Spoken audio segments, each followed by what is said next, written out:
안녕하세요. 맥킨의 지혜투자 클럽입니다. HLB 수급상으로는 오늘 HLB가 이제 코스닥에서 외국인 순매수 1위였습니다. 338억 정도 매수가 들어왔고, 자, 그리고 최근 한 이틀 정도 이제 CMC 관련되는 완료 이후에 이제 댓글 중에서 개인 투자자들이 궁금해할 만한 댓글을 통해서 여러분 눈높이로 제가 한번 간략하게 답변들을 좀 드리도록 하도록 하겠습니다. 그리고 계열 종목인 생명과학, 제약, 테라피틱스, 글로벌 차트론까지 한번 살펴보겠습니다. 자, 댓글 관련되는 부분들에 대한 어떤 설명들이 지금은 좀 필요하다는 이제 전화 오시는 분들도 있고 해서 이제 이해를 하셔야 되기 때문에 이제 좀 질문 형태의 그 답변을 요하는 부분이라든지 아니면 좀 이해가 안 되는 부분들을 좀 선정해서 제가 한번 설명을 해드리도록 하겠습니다. 자, 이 2시간 전에 이제 스노블드라는 님이 올리셨는데요. 이번에 폼 483을 안 받을 수도 있나요? 경미한 경우에는 발부 안 된다는 경우도 있다는데요. 그래서 이 부분에 대해서는 몇 번을 설명을 해드렸는데도 아직 이제 프로세스가 이게 낯선 분들은 아무리 해도 좀 이렇게 그럴 수 있죠. 그래서 다시 한번 설명을 해드리면 FDA에서 실사관들이 가서 현장에 가서 조사를 하면 보통 2주 정도 걸리는데 이 2주 정도 끝나는 마지막 날에, 그러니까 첫 번째 날 가서도 이제 경영진들과 이제 우리가 이렇게 할 겁니다. 일정들과 어디 갑니다. 이렇게 이야기를 하고 마지막 날에 모입니다. 그러면 그동안에 이제 실사관들이 FDA 규정 있죠. CGMP라든지 레귤레이터 규정을 가지고 검토를 합니다. 그리고 앞서의 CMC 관련되는 부분에서 지적받았던 8가지, 그 8가지 몇 가지 이런 것들은 기본적으로 다 폼 483이라는 걸 통해서 몇 개가 나오고 무엇이 있다는 걸 알거든요. 그러니까 이전에 작년도에 나왔던 폼 483을 통해서 10개가 지적받았던 거를 잘 해결했는지 확인을 하고, 추가적으로 2주 동안에 진행하는 과정에서 뭐 도큐멘터라든지 공정이라든지 설비 환경 이런 부분에서 CGMP 규정에 조금 어긋난다든지 이런 부분을 통해서 아예 아무런 문제가 없을 것 같으면 마지막 날에 회의를 하면서 NAI 어떠한 액션도 필요 없습니다 라고 이거는 이제 말을 해주면, 폼 483이 그냥 나간다는 말은 뭔가를 해야 될 때 나가거든요. 아무것도 할 필요가 없을 때는 나가지가 않기 때문에 그럴 때는 NAI라고 바로 압니다. 바로 아는데, 뭔가가 해야 될 때는 두 가지 상황인데, 심각하게 뭔가를 해야 될 때는 이제 규정 자체를 위반해서 이것은 일정 기간에 처리를 못하면 다시 한번 실사를 해야 되는 OAI. 그 다음에 자체적으로 시간을 주면 충분히 빨리 처리할 수 있는 게 VAI거든요. 근데 이거는 말로 하지 않고 폼 483을 통해서 합니다. 그래서 질문하셨던 이제 댓글을 다셨던 이걸 안 받을 수도 있나요가 아니라 이미 받았습니다. 받았기 때문에 세 개의 경미한 부분의 이야기를 그 항서제약에서 전했다라고 이야기하시면 되는 거고요. 그 다음에 이제 뭔가 발부를 받는다는 말은 폼 483 이미 나온 거고요.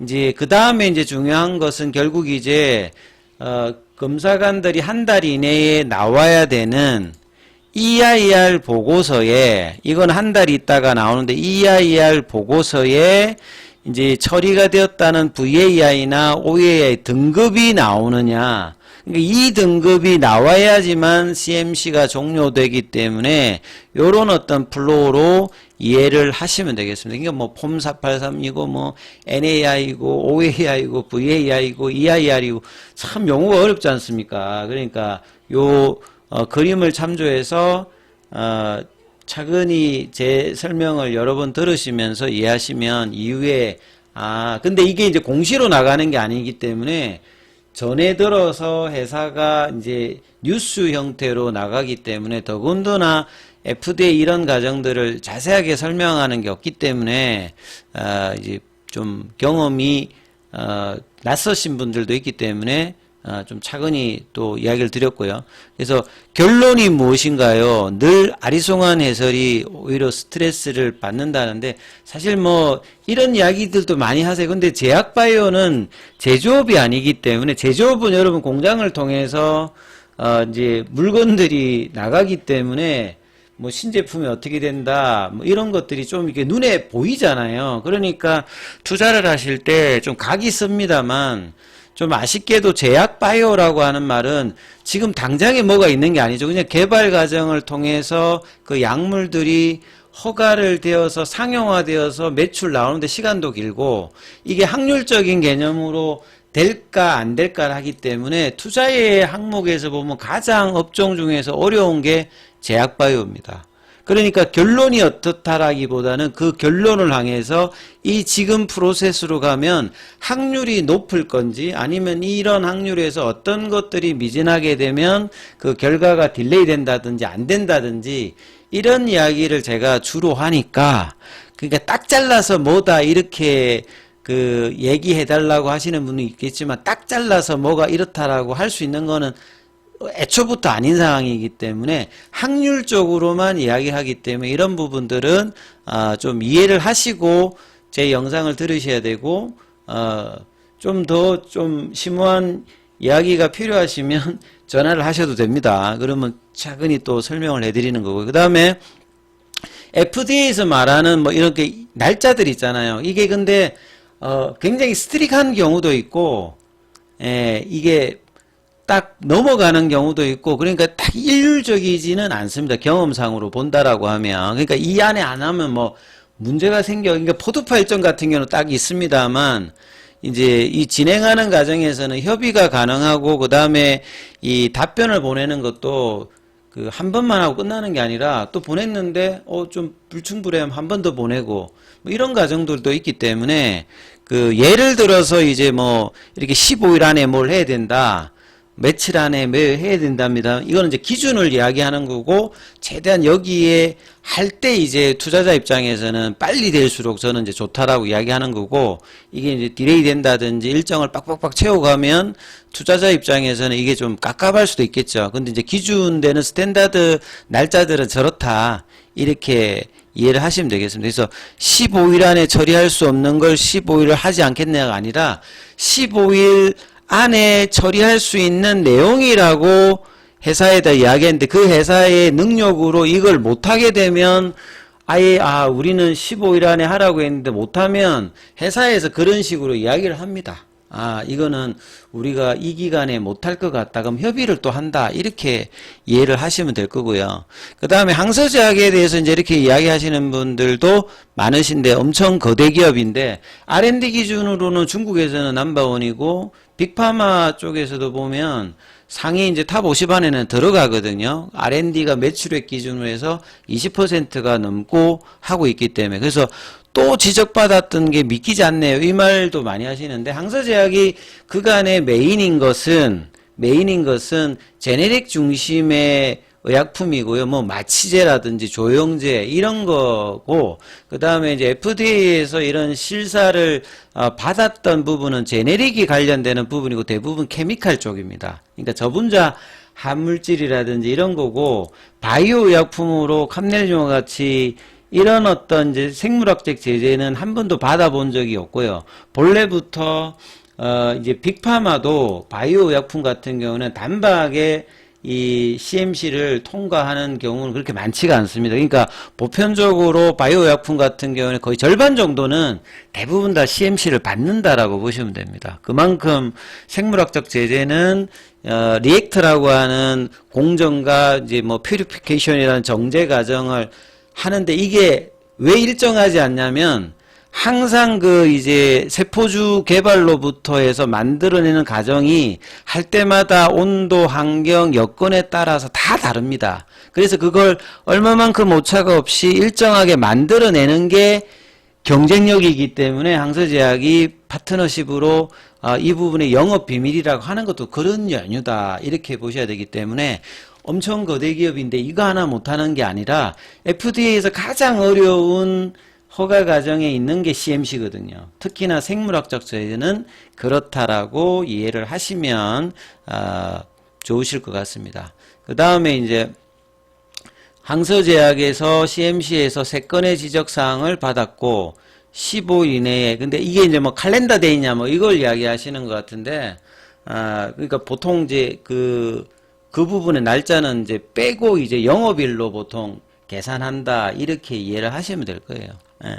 근데 이제 언제 끝났는지를 명확하게 지금 알려주지를 않았기 때문에, 그죠? 그러니까 뭐 며칠에 완료되었다라면 그 날짜로부터 픽스해가지고 찍는데, 저희가 그냥 뭐 러프하게 이야기하면 1월 1일이라 하면 그냥 15일이니까 뭐 빠르면 이번 주 다음 주 뭐 주말 이런 거 좀 빼고, 왜냐면 스트릭하게 언제인지 우리가 알 수가 없잖아요. 그러니까 빠르면 이제 이번 주나 다음 주, 늦어도 이달 말에는 항서제약이 CFA 리스판스를 보낼 확률이 높기 때문에 이제 그런 걸 이제 HLB가 다시 회사 차원에서 이야기를 해주면 좀 더 긍정적인 어떤 시장 반응이 나올 수 있다. 그래서 된다는 겁니까? 어렵다는 겁니까? 요거는 그 결론이 무엇인가? 이거하고 좀 비슷하죠. 그러니까 제약바이오를 투자를 하실 때는 되는 쪽의 확률이 높을 건지, 이런 상황으로는 되기가 힘들겠구나, 이런 확률적인 접근을 하셔야 된다. 예, 이거는 앞에 댓글하고 비슷한 어떤 질문이니까 이런 부분을 굉장히 많이 물어보셔요. 그러니까 공부도 굉장히 많이 해야 되고, 그래서 회사 말만 100% 신뢰하셔도 안 되고, 자기가 FDA나 EMA나 한국 같은 경우도 식약처 규정이 있잖아요. 그 규정에서 어떤 걸 통과해야 되고, 임상 데이터는 어떻게 되고, 가정에서 무엇을 이제 중심으로 보고 하는 것들을 경험을 많이 쌓을 수밖에 없다. 이렇게 보셔야 되니까, 일단 제약바이오는 진입장벽이 있습니다. 이 투자를 하실 때. 그래서 이런 부분이 있고, 그 다음에 어디에도 VAR이라는 표현은 없었습니다. 그러니까 VAR이라고 하는 거는 EIR 보고서에 나중에 뜨게 됩니다. 그래서 VAR일 거라고 이야기하는 거는 NAI는 아니니까 둘 중에 하나잖아요. OAI나 VAI로 나중에 결과가 뜨면 그렇게 뜨는데, OAI라고 하면 이런 식으로 이야기를 하지 않고 경미한 게 아니라 그건 심각한 겁니다. 왜냐하면 규정을 위반했던 게 명백하게 뜬 거고, 빨리 처리를 안 하면 바로 그 워닝 레터가 떠서 조치를 못하면 바로 규제가 들어가는 거거든요. 그러니까 이제 지금 항서제약의 워딩을 보면 VA를 받을 수 있는 가정에 있기 때문에 항서제약이 리스판서를 보내고 FDA에서 최종적으로 VAI로 만들어주면, 그러면 이제 CMC가 종료되고, 그럼 이게 종료되면 앞서 이제 뭐 됩니까 안 됩니까 결론이 뭐냐 할 때 확률이 더 높아가는 거죠. 그러면 주가가 이제 그런 부분을 반영해서 올라가는데, 그러면 3월 달에 이제 버드파 골 데이터에서 이제 이런 부분을 반영해서 특별하게 이제 문제가 없으면, 근데 이제 ODAC라고 하는 자문위 개체라고 하는 게 클래스 2에는 들어가는데, 이게 이제 9월 달, 10월 달에 그러니까 리서브미션을 넣었을 때 그 FDA와 자문위 개체를 하는 걸로 6개월이 걸리는 거거든요. CMC만 해서 6개월이 걸리는 게 아니기 때문에, 그 OS 업데이트 데이터도 했잖아요. 그러니까 이런 부분들이 자문위 개체를 그냥 안 하고 하는 건지 협의를 했는지 그건 모릅니다만, 규정상의 자문위라고 하는 절차가 분명히 있습니다. 클래스 2가 되면. 그러니까 그런 것들도 잘 알아서 이제 우리 투자에서 체크를 하시는 것이 제약바이오에서 기본 투자자의 자세다. 그래서 여러분이 물어보셨던 거를 최대한 제가 설명을 또 했으니까, 또 궁금한 거 있으면 언제든지 댓글에다가 적으십시오. 근데 뭐 욕 같은 거만 안 하시면 됩니다. 기분 나쁘다고 욕을 쓰시면 제가 그런 부분은 뭐 좀 그렇고, 그거 아닌 이야기는 뭐 궁금하신 건 어떤 거든지 올리시면 지금은 이제 중요한 구간이니까 이제 설명을 드리도록 하겠습니다. 그리고 HLB는 이제 그 수급상에서 이제 어제하고는 조금 다릅니다만 압도적으로 수급이 바뀐 건 아니었어요. 근데 이제 일단은 외국인 순매수가 들어왔고, 그 다음에 프로그램 쪽에서도 예, 어제 한 절반 정도 이하의 그 흐름이 들어왔고, 계열 종목에서 가장 강했던 게 어제 글로벌이었잖아요, 아침에. 근데 글로벌이었던 반응은 오늘은, 압도적이진 않았죠.